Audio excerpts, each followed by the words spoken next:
कहते तो जलियावाला बाग ये देखो यहाँ चली थी गोलियां। एमा एक गुजरात नो माणस तमने याद कराई दूं। जो नडियादनी अंदर कोई माथाभारे माणस होय ने सरकारने हैरान करे, सरकारने हैरान करे, जे ते वखतनी વાત करूं છું। 200 વર્ષ અંગ્રેજોએ મારીને તમારી ઉપર શાસન કર્યું, ભારત દેશ ઉપર 200 વર્ષ શાસન કર્યું, એ વખતની વાત કરું છું।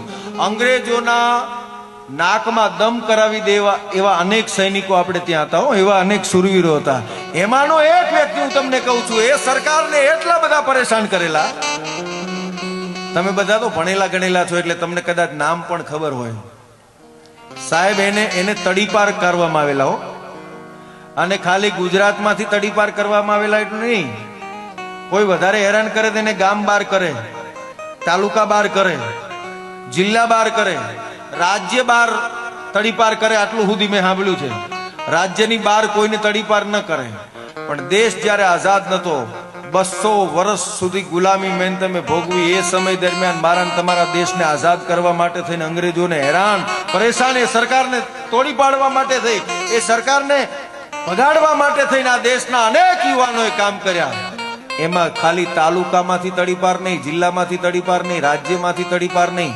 સાંભળજો કેવા સુરવીર થયા છે એની વાત કરું। ખાલી રાજ્યમાંથી નહીં, દેશમાંથી તડીપાર નહીં। એક દેશમાં, 2 દેશમાં, 3 દેશમાં નહીં, 30 દેશમાંથી જેને તડીપાર કરવામાં આવ્યા હતા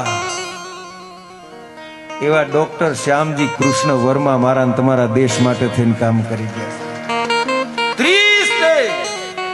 હવે તાલી પાડો ને તો હવે સાંભળજો, 30 દેશમાંથી તડીપાર કરવામાં આવેલા એ માણસે બ્રિટિશ શાસનનું એમ્પાયર જેને કહેવાય એવા લંડનની અંદર જઈને ઇન્ડિયા હાઉસની સ્થાપના કરી।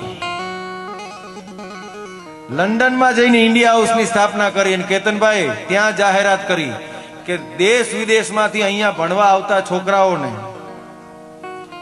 દેશ વિદેશમાંથી અહીંયા ભણવા આવતા છોકરાઓને જો ભારત દેશ માટે કામ કરવું હોય તો ઇન્ડિયા હાઉસમાંથી સ્કોલરશિપ આપવામાં આવે છે। આવા મર્દ માણસોને સાહેબ લંડનની અંદર હો, લંડનની અંદર ડોક્ટર શ્યામજી કૃષ્ણ વર્માએ અને આખી જિંદગી યુદ્ધ કર્યું અંગ્રેજોની સામે।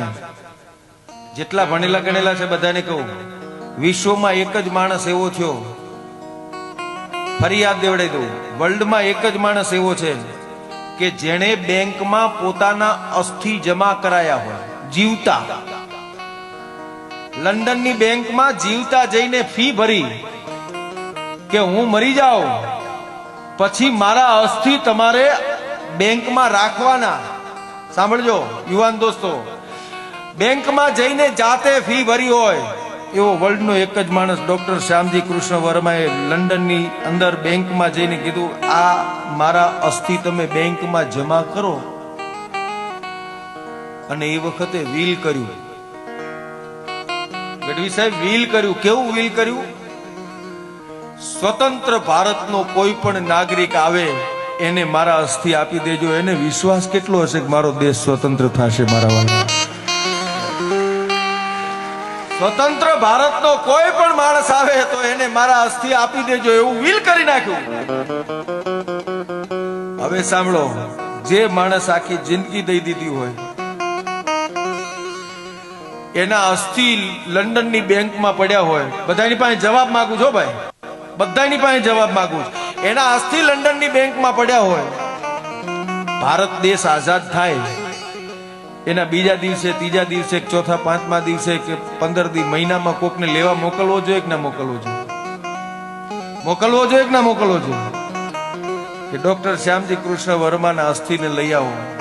સાહેબ ભારત દેશ આઝાદ થયો ને, 1947માં આઝાદ થયો, બંધારણે બંધાણું, 2 વર્ષ, 5 વર્ષ, 10 વર્ષ, 25 વર્ષ, 50 વર્ષ સુધી કોઈનું ધ્યાન ન ગયું।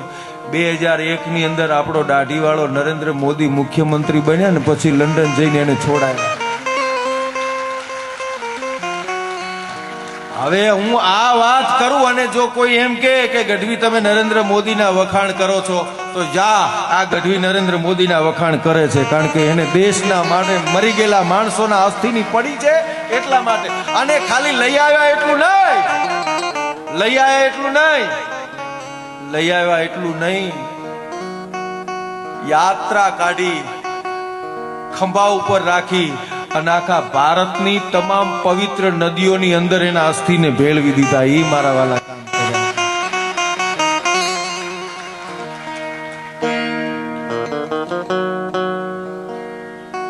કોઈના વખાણ કરવાનો ઈજારો છે જ નહીં, પણ આ વાત ના કરવું તો કલાકાર તરીકે મારો આત્મા રાજી ના રહે.